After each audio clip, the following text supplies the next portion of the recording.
We often talk about the past as if it's a library book we've already returned, something that sits on a shelf, gathering dust, far away from who we are today. But for some of us, the past isn't behind us. It's living underneath our skin. It's the way your heart races when a door closes a little too loudly, or that inexplicable knot in your stomach when things are actually going well. We grew up in environments where safe wasn't a guarantee. It was a luxury we couldn't afford. When your early years are defined by unpredictable moods or a lack of emotional consistency, your body doesn't just get over it. It learns. It adapts. It rewires itself to ensure that you survive the only world you've ever known. It's a strange thing to realize that your body has a better memory than your mind. You might not remember the specific afternoon the atmosphere in your house shifted, but your shoulders do. They're still hunched up near your ears, waiting for a storm that passed 20 years ago. This is the quiet echo. It's the background noise of a life lived in anticipation of the next crisis. You carry it into your workplace, into your friendships, and into the quiet moments of your own bedroom. You find yourself over-explaining your actions, even when no one is questioning you, or apologizing for taking up space in a room you pay rent for. These aren't just personality traits. They are the fingerprints of a nervous system that was forced to grow up too fast. Think about the silence in your home when you were small. Was it a peaceful silence, or was it a heavy, vibrating quiet? For many, silence was the loudest warning sign of all. It meant someone was brooding, someone was reaching their limit, or someone was about to disappear. Now, as an adult, you might find that you can't stand a quiet house. You turn on the television just for the noise, or you scroll through your phone until your eyes ache, because the moment the noise stops, the echo of that old, heavy silence starts to ring in your ears. You are still listening for the floorboard to creak. You are still trying to figure out if the person in the next room is happy or hurting.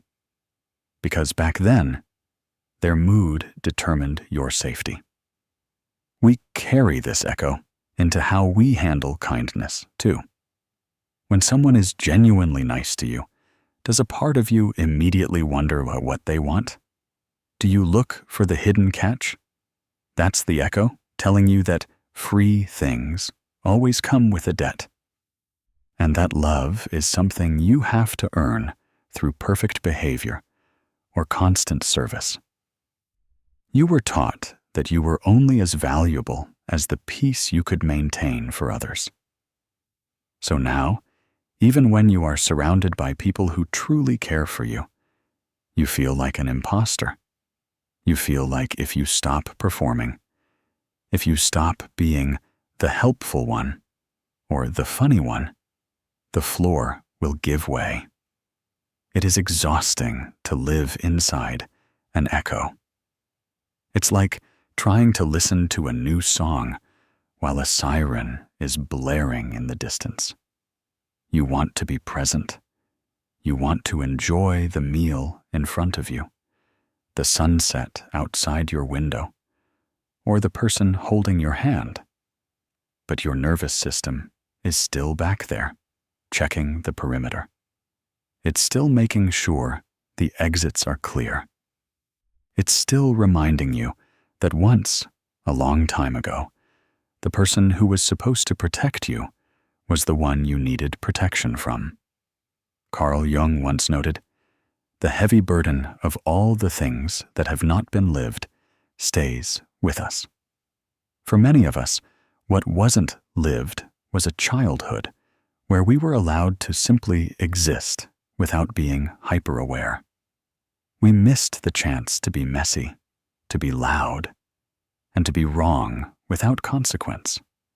Instead, we lived a life of constant internal editing. We learned to swallow our words before they could cause trouble. We learned to shrink our bodies so we wouldn't be noticed. That unlived freedom didn't just disappear. It turned into the tension in your jaw and the shallow rhythm of your breath. Healing begins when we stop being angry at the echo and start listening to what it's trying to tell us. It's not a defect. It's a survivor's song. It's your body saying, "I remember what it took to keep us alive, and I'm still on duty." The work of today isn't to erase the past, but to gently tell your body that the echo is just a sound, not a sign of approaching danger. It's about teaching that small, hyper-vigilant child inside you that the war is over. And it's finally okay to let go of the wall and come out into the light. Think about the way you move through a grocery store or a crowded street. Are you scanning the exits? Are you tracking the tone of voice of the person behind you? This isn't paranoia. It's your nervous system performing the job it was trained for decades ago. When a child lives in a state of constant high alert, the brain develops a bias toward threat. You become an expert at reading micro-expressions, a scholar of footstep patterns on the stairs. You weren't being difficult. You were being vigilant. You were building a biological fortress because the foundation you were given was made of sand. This biological fortress is a masterpiece of engineering, but it was built for a war zone, not a living room. Your body became a precision instrument designed to detect the slightest shift in the atmosphere. You learned how to hear the difference between a cabinet door being closed with a tired sigh and one being closed with a suppressed rage. You learned to map the emotional weather of a house before you even stepped through the front door. This heightened sensitivity served you well when you were small and had no power. It was your only early warning system. But now, that same sensitivity feels like a curse. It feels like your skin is too thin, like every loud noise or sudden movement is a physical blow to your chest. You might notice that you are always the one who sits facing the door in a restaurant. You might find that you cannot relax if there is a person walking too closely behind you on the sidewalk. This is your body built for battle, refusing to stand down. It's a physiological state where your muscles are perpetually primed for a sprint or a struggle. Your psoas muscles are tight, your jaw is clenched, and your digestion is often a mess because your body thinks it's far too dangerous to focus on something as slow as processing food when there might be a predator nearby. You are living in a state of chronic readiness, a permanent orange alert that leaves you feeling wired but tired all day, every day. Consider the way you react to conflict. When someone raises their voice, do you feel your vision narrow? Does your throat tighten until you can barely swallow? Or perhaps you go completely cold and robotic, losing access to your feelings entirely. These aren't choices you are making. These are the defensive walls of your fortress being raised. Carl Jung observed, "Every form of addiction is bad, no matter whether the narcotic be alcohol, morphine, or idealism." For many of us, our narcotic is the rush of cortisol and adrenaline.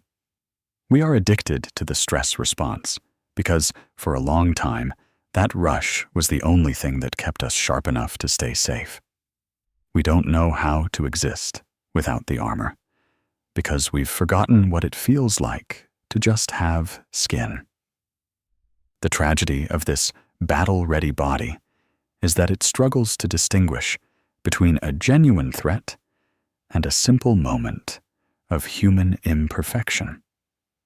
A partner's distracted look becomes a sign of impending abandonment. A boss's short email becomes a harbinger of total ruin. Your nervous system doesn't see a mistake. It sees a breach in the perimeter. Because you were never taught how to feel safe, your body treats every no as a rejection and every wait as a betrayal. You are constantly bracing for an impact that may never come, living life as if you are walking through a field of hidden mines. It's important to realize that you didn't choose this architecture. You didn't ask for a heart that beats like a trapped bird, or hands that shake when you have to speak up for yourself. These are the scars of a nervous system that did exactly what it was supposed to do. It kept you alive when the adults around you couldn't or wouldn't. Your hypervigilance was a gift you gave yourself to survive. But the war you were fighting is over. You are no longer that small, defenseless person. The fortress that protected you is now the prison that keeps you isolated. Healing this battle-worn body starts with acknowledging the heavy weight of the armor you've been wearing. It's about looking at your constant state of alert with compassion rather than frustration. Instead of asking, "Why am I like this?" you can start saying, "Thank you for trying to protect me, but I am safe right now." It's a slow, painstaking process of convincing your cells that they can finally put down their weapons. You are learning that you don't have to be a soldier anymore. You are allowed to be a person who just breathes, who just sits, and who finally allows the battle to end. There is a profound, soul-deep tiredness that comes from living in a body that never hits the off switch. You might find yourself unable to sit still during a quiet evening, or perhaps you feel a strange sense of guilt when you aren't being productive. This is the legacy of a nervous system that equates stillness with vulnerability. To rest was to be caught off guard. So, you stayed busy. You became the overachiever, the perfectionist, the person who anticipates everyone else's needs before they even voice them. You've been running a marathon for 20 years, wondering why you're the only one who's out of breath. This exhaustion isn't the kind of tired that a good night's sleep can fix. It's a weariness that lives in the marrow of your bones.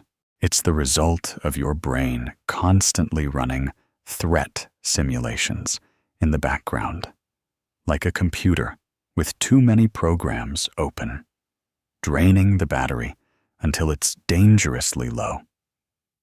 Even when you are lying in bed, your mind is scanning the day's conversations, looking for the one thing you said wrong, the one moment you let your guard down.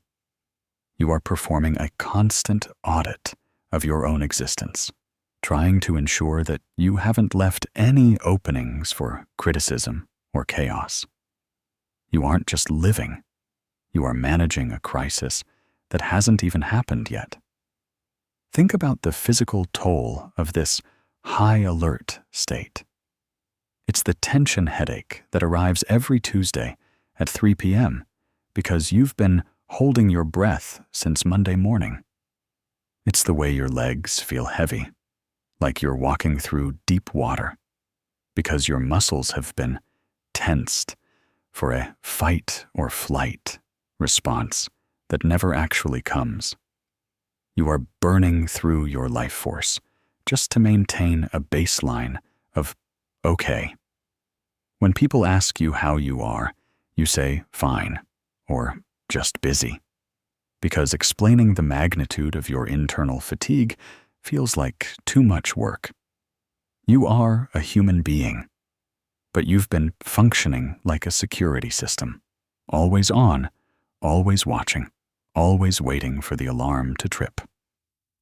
Carl Jung once said, "The most terrifying thing is to accept oneself completely." Part of that terrifying acceptance is realizing just how much energy you've spent trying to be anything other than vulnerable. You've spent years building a version of yourself that is invulnerable, capable, and always on. But that version of you is a costume, and the fabric is starting to fray. The exhaustion you feel is actually your soul begging for permission to drop the act. It's the part of you that is tired of being the peacemaker, the fixer, and the silent observer. It's the part of you that just wants to exist without having to justify your presence through constant movement. You might feel a strange sense of panic when you actually try to relax. When you sit on the couch without a phone or a book, do you feel a rising tide of anxiety? Does your mind immediately start making lists of things you should be doing? That is the nervous system's way of saying that stillness is a threat. In the environment where you grew up, a child who was doing nothing was an easy target. A child who was busy, quiet, or helpful was a child who stayed under the radar. So, you learned that your value and your safety was tied to your utility. Now, as an adult, the idea of unproductive rest feels like a moral failing.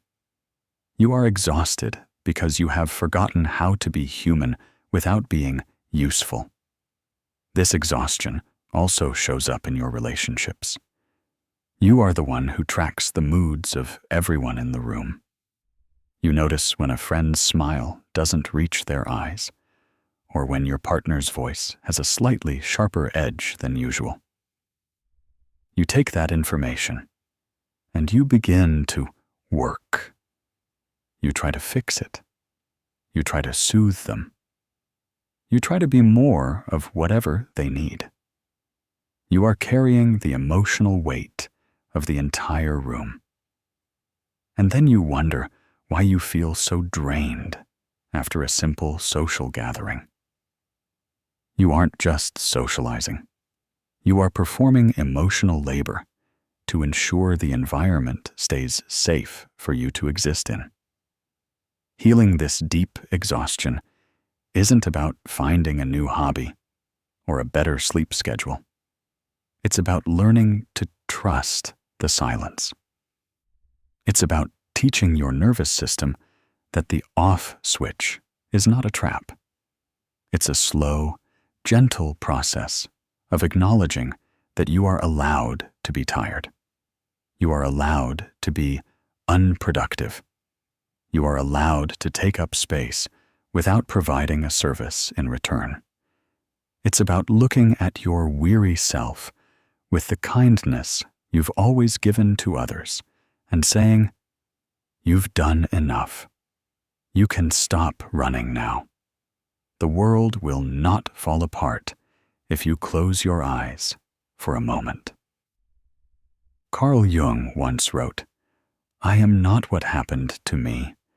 I am what I choose to become." It's a powerful sentiment, but before we can choose who to become, we have to acknowledge the person we had to be just to make it to today. That person, the one who learned to hide their feelings to keep the peace, or the one who learned to be loud to be heard, was a hero. Your nervous system didn't malfunction. It functioned perfectly to protect you from an environment that felt overwhelming. The anxiety you feel now is actually an old protection mechanism that doesn't realize the war is over. If you look closely at your life, you can see the blueprints of this architecture everywhere. It's in the way you've built a personality that is low maintenance, making sure you never ask for too much so that you can never be a burden. It's in the way you've developed a razor-sharp wit to keep people at a distance, or a wall of silence that no one can climb over. This wasn't built out of malice or a desire to be difficult. It was built because, at one point, your very survival depended on it. You were an architect of your own safety, using whatever materials you had at hand: quietness, perfection, humor, or invisibility, to construct a home for your spirit when the world outside felt like it was crumbling. Think about the specific rooms in this fortress. Maybe you have a room of emotional detachment where you go when things get too intense. When a conversation turns toward your deepest needs or your true fears, you feel a door lock inside you. You become logical, cold, or perhaps you just drift away mentally. This is a brilliant structural design. It protected you from the pain of being ignored or rejected when you were a child. If you didn't feel, you couldn't be hurt. But now, as an adult, that same room feels like a solitary confinement cell. You want to let someone in, but you've forgotten where you hid the key, and the walls are thicker than you remembered. We often spend our adult lives apologizing for these walls. We feel ashamed that we can't just be normal or let it go. But would you blame a person for carrying an umbrella in a rainstorm? Of course not. Your architecture was built for a climate of emotional storms.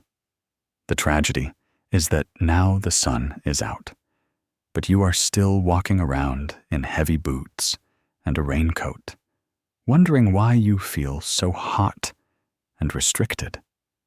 It takes a tremendous amount of energy to maintain a fortress. Every day, you are subconsciously checking the gates, reinforcing the stones, and standing watch on the ramparts. You are the architect, the builder, and the tired guard all at once. Jung also suggested that the creation of something new is not accomplished by the intellect, but by the play instinct, acting from inner necessity. To change your architecture, you have to move beyond just understanding it intellectually. You have to start playing with the structure. What happens if you open one small window? What happens if you let one person see the messy part of your house? It's terrifying, because the architecture of protection was designed to prevent exactly that. It was designed to keep the world out so that the world couldn't break you. We must learn to look at our defenses with a sense of awe rather than frustration. Look at your people-pleasing. That is a sophisticated sonar system you developed to detect anger before it could strike. Look at your procrastination. That is a protective delay, a way your body tries to shield you from the crushing weight of being perfect. These are not flaws. They are the scaffolding of a survivor. You aren't a broken building. You are a historic structure that was adapted for a very difficult era. Healing doesn't mean tearing the whole house down and starting over. That would be too much for any nervous system to handle. Instead, it's about slow, intentional renovation. It's about deciding which walls are still keeping the cold out and which ones are just blocking your view of the garden. You can thank the walls for keeping you safe when you were small. You can honor the architect who kept you alive. And then, very slowly, you can start to take down the boards from the windows, one nail at a time, and see if it's finally safe to let a little light in. Have you ever noticed that when life finally settles down, you start to feel incredibly uneasy? It's the waiting for the other shoe to drop phenomenon. When you've been wired for survival, peace feels like a trap. You've spent so long navigating storms that you don't know how to sail in calm waters. You might even find yourself picking a fight or creating a problem just to return to a state of conflict that feels familiar. Chaos is exhausting, but for a survivor, chaos is predictable. Safety, on the other hand, is a terrifying unknown. In those moments when the bills are paid, your relationships are steady, and there is no immediate crisis on the horizon, your nervous system doesn't feel relieved. It feels suspicious.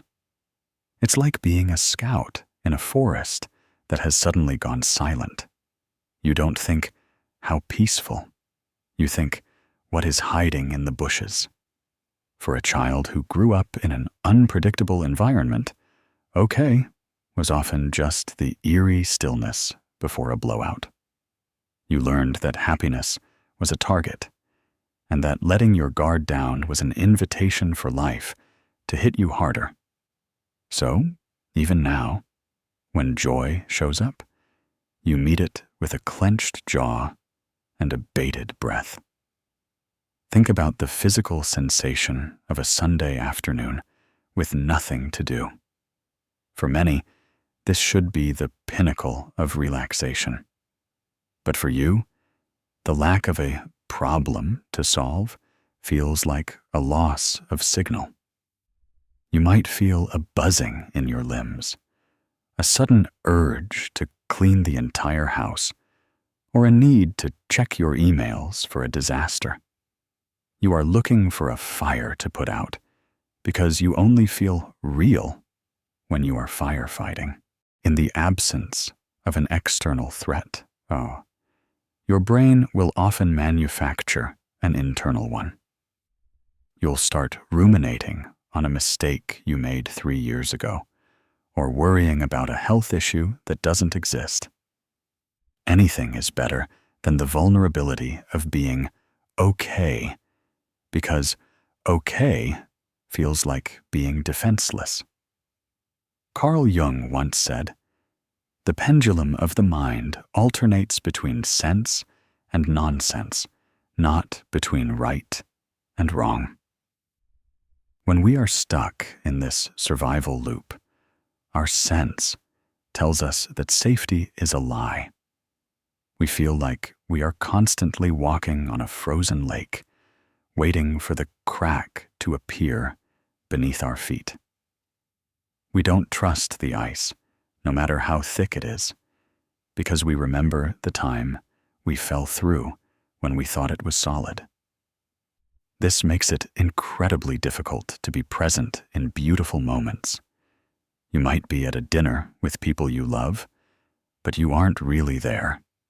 you are mentally checking the structural integrity of the room, waiting for the ceiling to collapse. This fear of the okay also manifests as a self-sabotaging impulse. Have you ever been in a healthy relationship and found yourself pushing the other person away for no reason? Or perhaps you reached a goal at work and immediately felt a sense of dread rather than pride. This is your nervous system trying to get it over with. If the shoe is going to drop eventually, you'd rather be the one who drops it. It gives you a false sense of control. If you create the chaos, at least you aren't being blindsided by it. You are returning to the nonsense of the struggle because the sense of the peace feels too fragile to hold. Learning to tolerate goodness is one of the hardest parts of healing. It requires you to sit with the discomfort of things being just fine.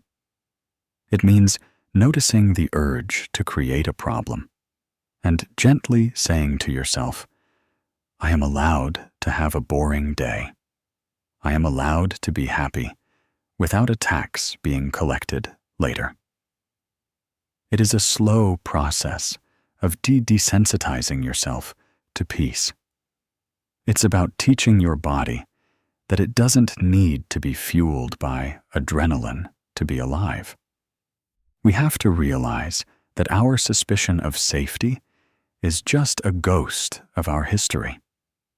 It is a protective layer that served its purpose when the world was volatile, but now it's just blocking the warmth. To move forward, we have to practice the courage of being relaxed. We have to learn to breathe into the okay until it stops feeling like a threat and starts feeling like home. It's okay to be okay. You don't have to wait for the storm anymore. You are allowed to just sit in the sun. We often carry parts of ourselves that we try to push away. The anger that flares up too quickly, or the shutdown response that makes us go numb when someone tries to get close. Jung observed this dynamic when he said, everything that irritates us about others can lead us to an understanding of ourselves. Often, what irritates us in our own behavior is simply a survival strategy that has outlived its usefulness. The numbness wasn't coldness. It was a fuse blowing to prevent a total electrical fire in your mind. The anger wasn't meanness. It was a boundary you didn't know how to set any other way. This is the shadow of survival. The collection of traits we developed to stay alive that we now despise in ourselves as adults. You might hate how much you freeze when someone asks you a direct question about your needs. You might feel a deep sense of shame when you realize you've been fawning, agreeing with someone you don't even like just to keep the temperature of the room stable. We look at these behaviors and call them weaknesses. We call ourselves spineless, or toxic, or broken. But these parts of you are not villains. They are the exhausted soldiers who stayed at their posts long after the ceasefire was signed. They are the shadows cast by the light of your own resilience. Think about the way you might shut down during a disagreement. One moment you are present, and the next, it's as if a heavy curtain has been drawn across your mind. You can't find your words. You can't even feel your body. This numbing out is a sophisticated survival mechanism. When you were small and faced with emotional pain, you couldn't escape. Your brain figured out how to leave the room without moving your feet. It protected you from feeling things that were too big for a child to hold. Now, that shadow shows up in your marriage or your closest friendships, and it feels like a wall. But it was never meant to keep people out. It was meant to keep you from shattering. Then there is the shadow of control. Perhaps you have a need to organize everything, to know every detail of a plan, or to manage how others perceive you. It can make you feel rigid and difficult to be around. But if you look behind that shadow, you'll find a child who lived in a world where everything was chaotic and nothing was certain. Control isn't about power. It's about the desperate hope that if you can just get everything right, nothing bad will happen again. It is the shadow of a heart that is tired of being blindsided by pain. Jung's insight into the shadow wasn't meant to make us feel guilty, but to make us feel whole. He believed that we don't become enlightened by imagining figures of light, but by making the darkness conscious. This means looking at your most difficult traits, your irritability, your tendency to hide, your need to please, and recognizing them as ancient protection. When you stop fighting these parts of yourself, they lose their power to control you. When you look at your shutdown response and say, "I see you, you're trying to keep me safe, but I'm okay now," the curtain starts to lift. We spend so much energy trying to kill off the parts of ourselves that remind us of our trauma. We want to be healed, which we often define as being perfect, calm, and always on. But true healing is the integration of the shadow. It's the moment you stop apologizing for having a nervous system that remembers. It's about realizing that your hypervigilance is also a profound capacity for empathy. Your need to hide is also a deep inner world of reflection. The very things that were forged in the fire of your past are the things that give you your depth today. The shadow of survival only stays dark as long as we refuse to look at it with kindness. If you treat your survival instincts like enemies, they will fight back. But if you treat them like the protective measures they were, they can finally begin to soften. You are not a collection of symptoms or a list of red flags. You are a human being who did what was necessary to survive a world that didn't know how to hold you. Your shadow isn't something to be feared. It is the evidence of how hard you fought to still be here. It is the part of you that deserves the most grace, for it carried the heaviest burden for the longest time. Healing isn't just a mental exercise. You can't simply think your way out of a physiological response. Your body speaks a different language, the language of sensation, temperature, and breath. Learning to feel safe means teaching your nervous system that the present moment is different from the past. It's the slow process of noticing that your shoulders are up by your ears and gently letting them drop. It's the realization that you can take a full breath without the world falling apart. It's about building a relationship with the physical self you've been trying to escape for years. For a long time, you may have treated your body like a bothersome stranger or a vehicle that keeps breaking down. When you live through childhood trauma, the body becomes the place where the pain is stored.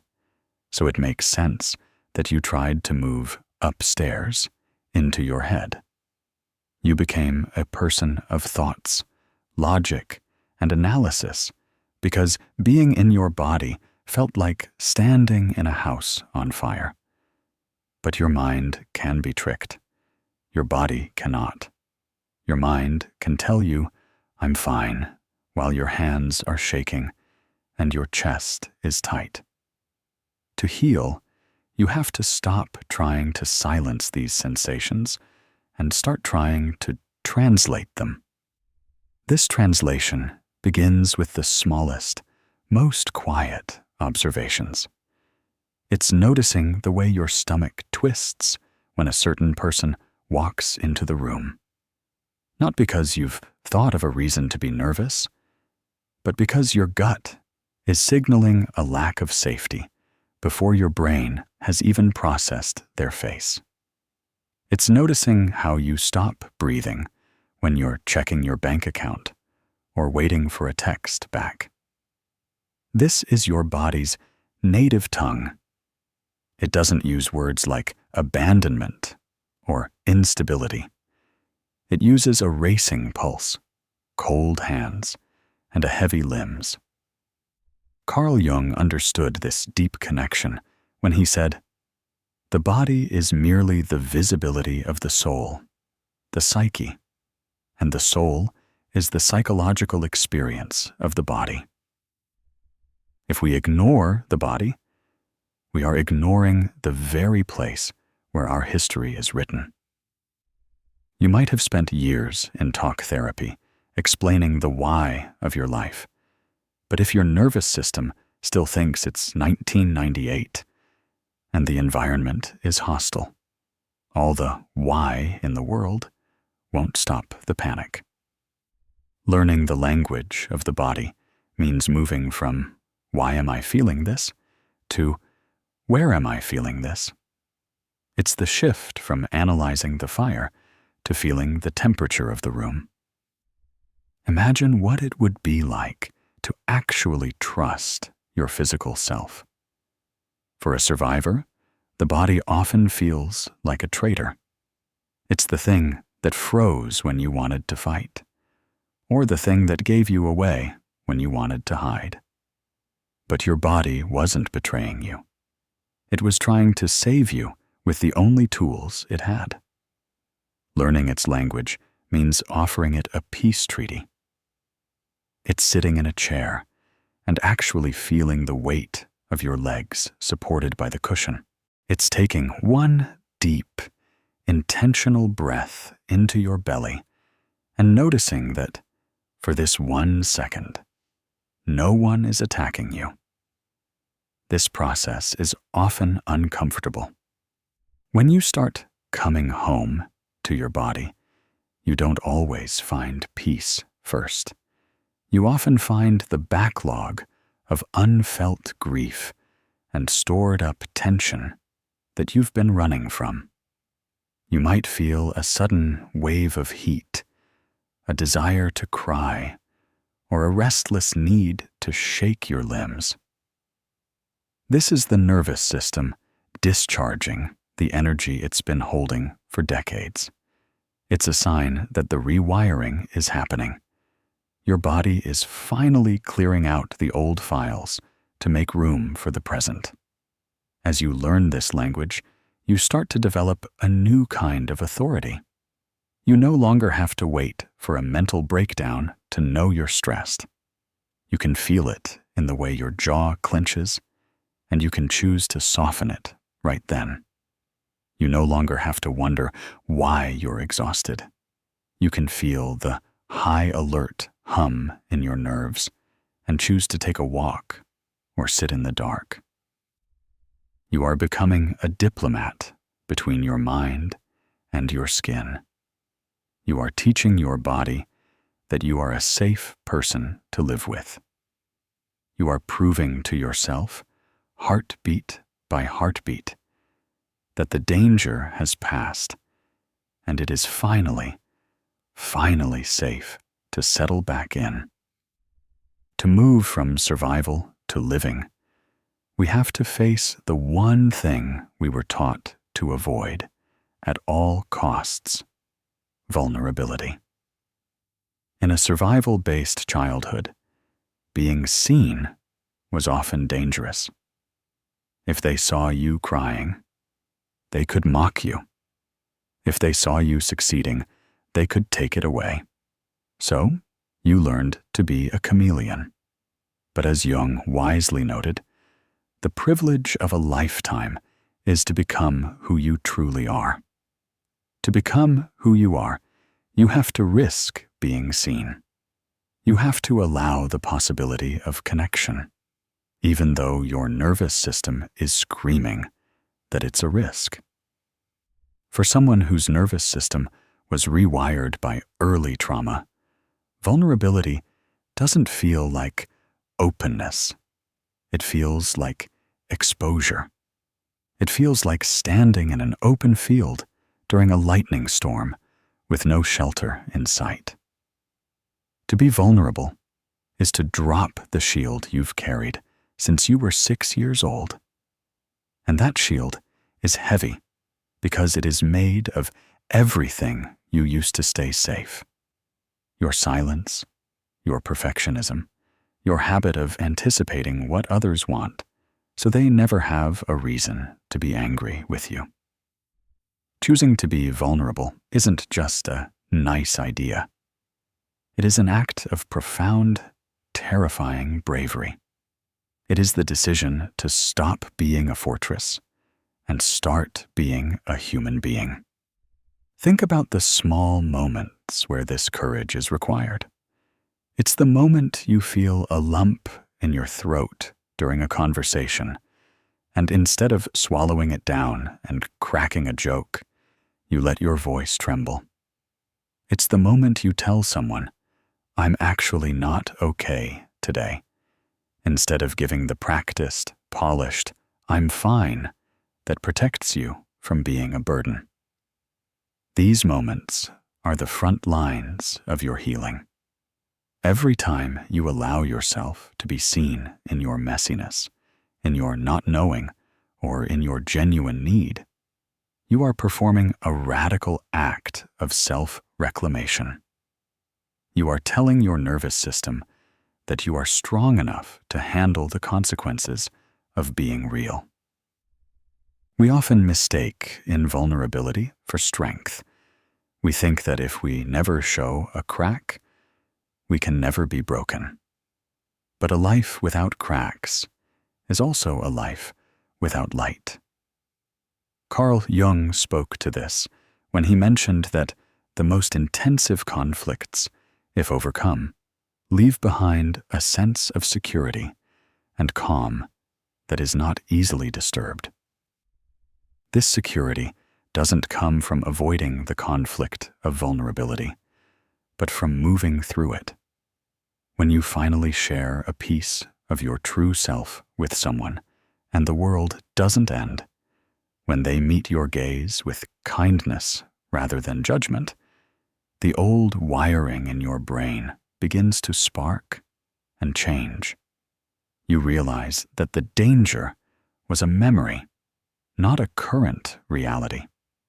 However, we must also be gentle with ourselves when our bodies refuse to be vulnerable.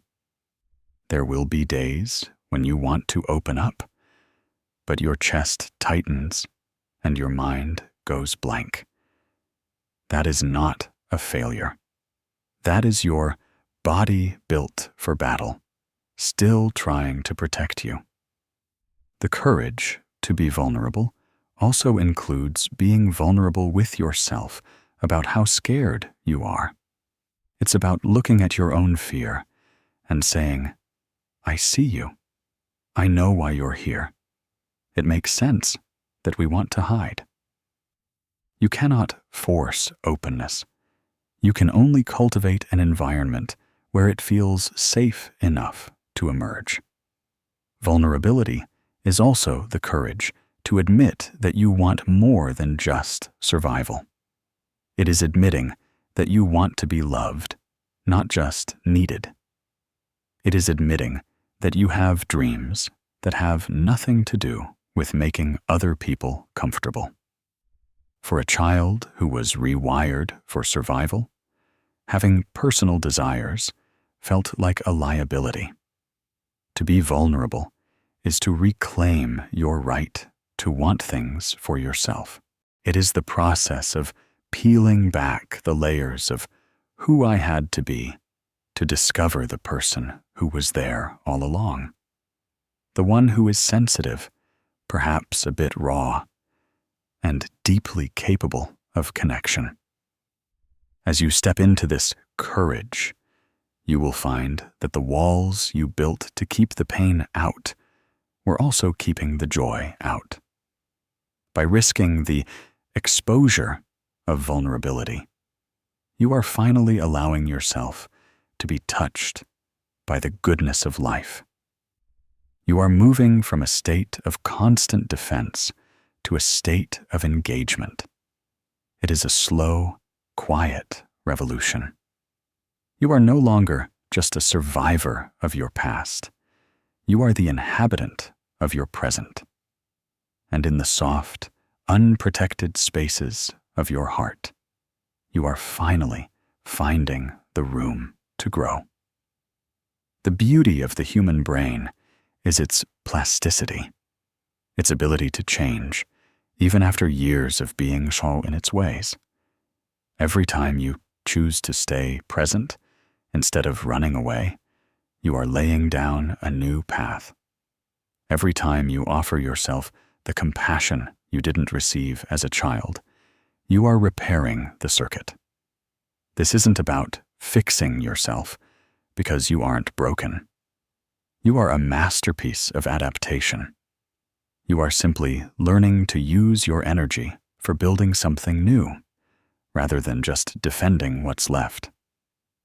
Rewriting the internal script is perhaps the most quiet and painstaking work you will ever do.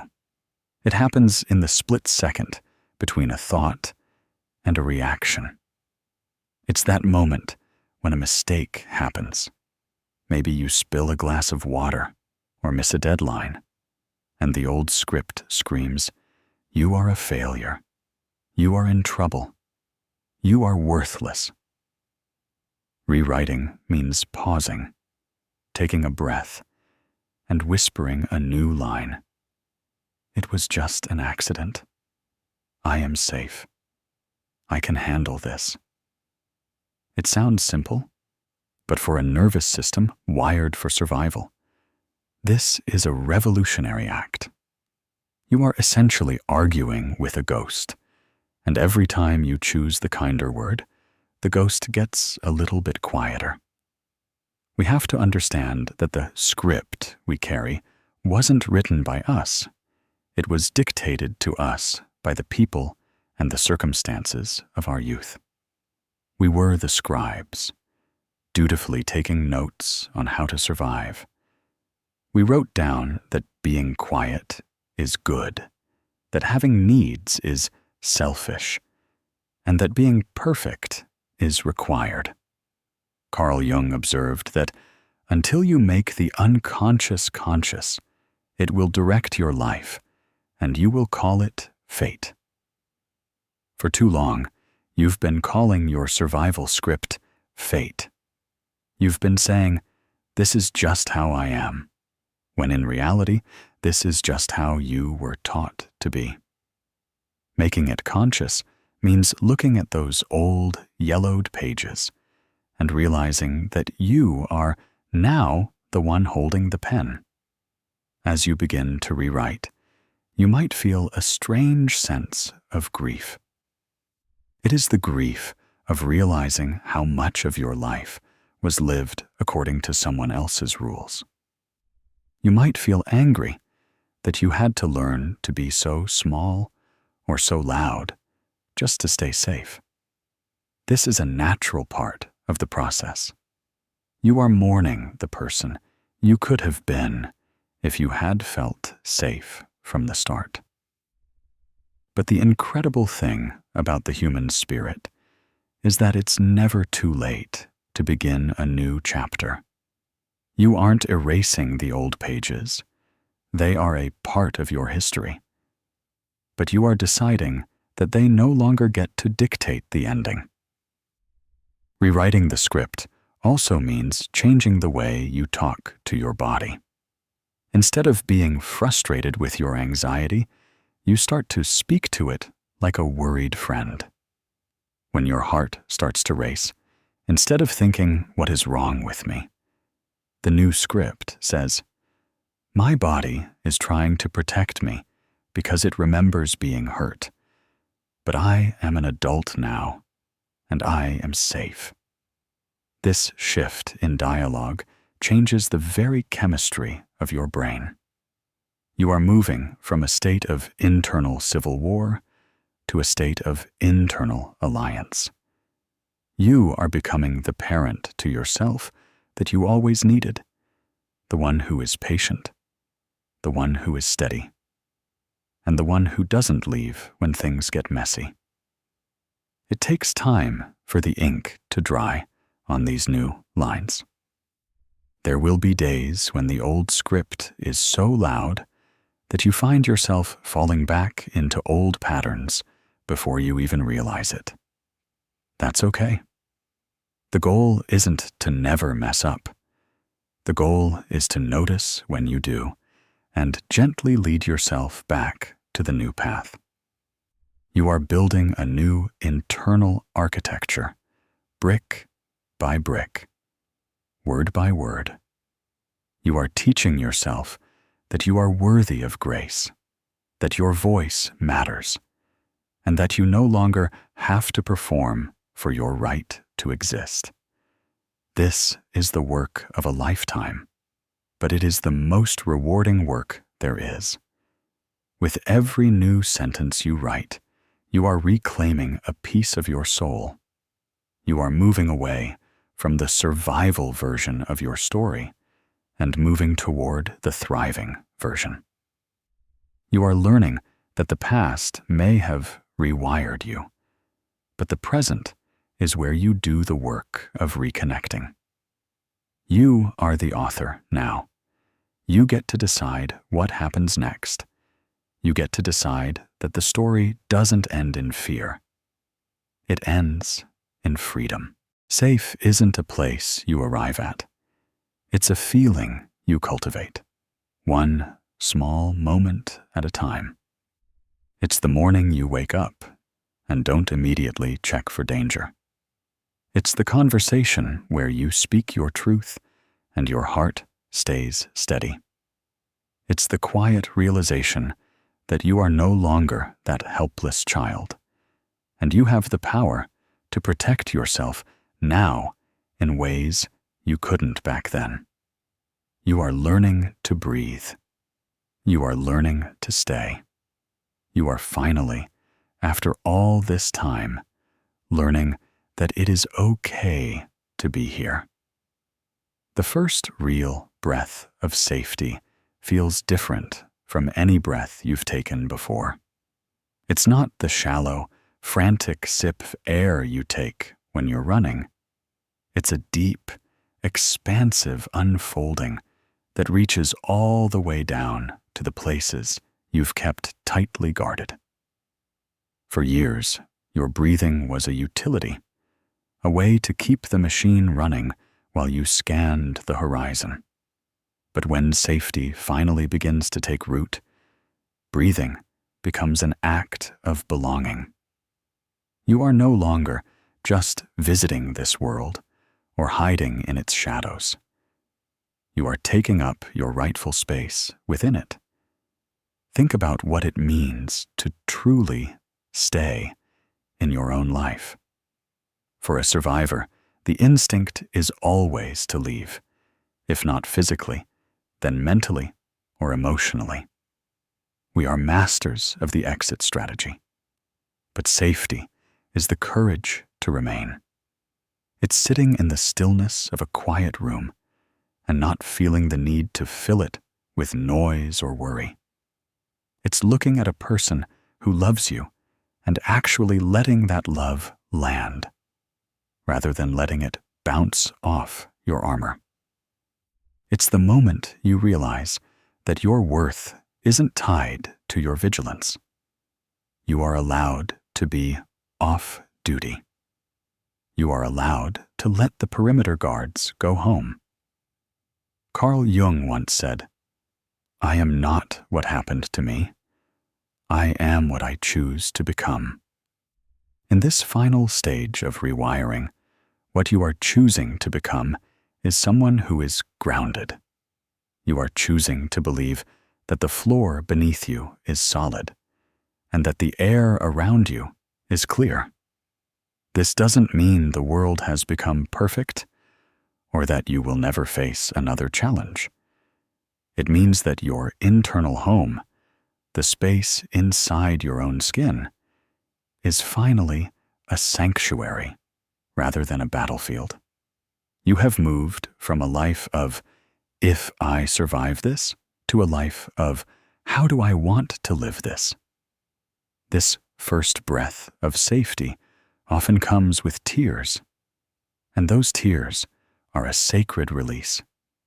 They are the melting of the ice that has held your heart in place for decades. You are weeping for the child who had to be so brave, but you are also weeping with the relief of the adult who no longer has to be.